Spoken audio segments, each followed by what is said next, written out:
ছাত্র জনতার প্রথম প্রতিরোধ দিবস স্মৃতির মিনারে আপনাদের সবাইকে স্বাগত জানাচ্ছি।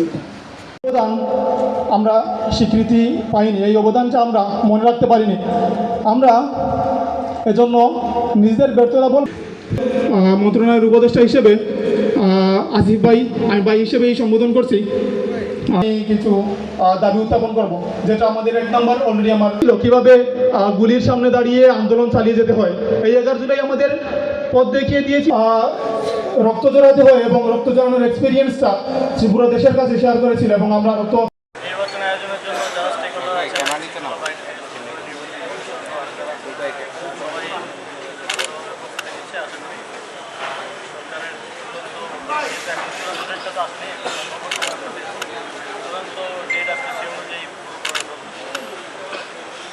সেটা তো রাজনৈতিক দলের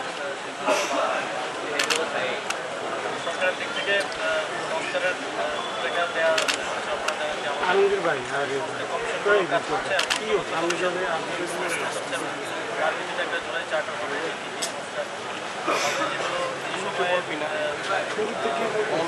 বাস্তবায়নযোগ্য সেগুলো বাস্তবায়ন হবে। এই মধ্যে আমরা কাজ করছি স্থানীয় সরকার বিভাগকে যে সংস্কারগুলো দেওয়া হয়েছে সেগুলো আমরা বাস্তবায়নের কাজ শুরু করেছি।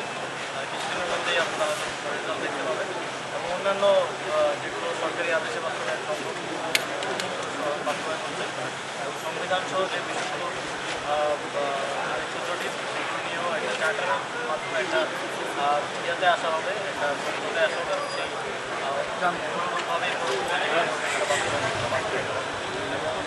বিচারের কার্যক্রম চলমান আছে। এখন এগুলো হচ্ছে চলমান প্রক্রিয়া। বিচার তো আপনারা জানেন যে একটা প্রক্রিয়া, তবে অন্তর্বর্তীকালীন সরকার সময়কালে উল্লেখযোগ্য দৃশ্যমান বিচার বাস্তবায়ন করতে যেতে চায়।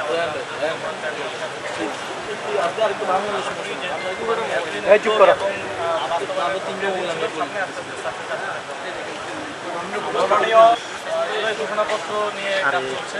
মোবাইলটা একটু নিচে না, এই সাথে মোবাইলটা নিচে নাও। সাথে সাথে ইতিপূর্বে রাজনৈতিক দলগুলো থেকে প্রস্তাবনা নেওয়া হয়েছিল এবং ওনাদের বিভিন্ন ওনাদের মতো করে এখন কার্যক্রম চলমান আছে। সরকারের পক্ষ থেকে চেষ্টা হচ্ছে যে আগামী 5 অগস্ট যদি ঘোষণাপত্রটা দেওয়া যায় সেক্ষেত্রে অবশ্যই রাজনৈতিক দলের মধ্যে আসা প্রয়োজন হবে। যেহেতু সবার মতামতের ভিত্তিতে আমরা এটা দিতে চাচ্ছি, আশা করি রাজনৈতিক 5 অগস্ট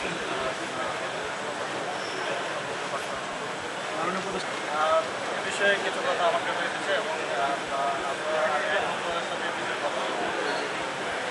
কোনো নিয়মের ব্যর্থ করে কিংবা কাউকে জামিন দেওয়া হয় এবং এই বিষয়গুলোতে আইনগতভাবে তাদের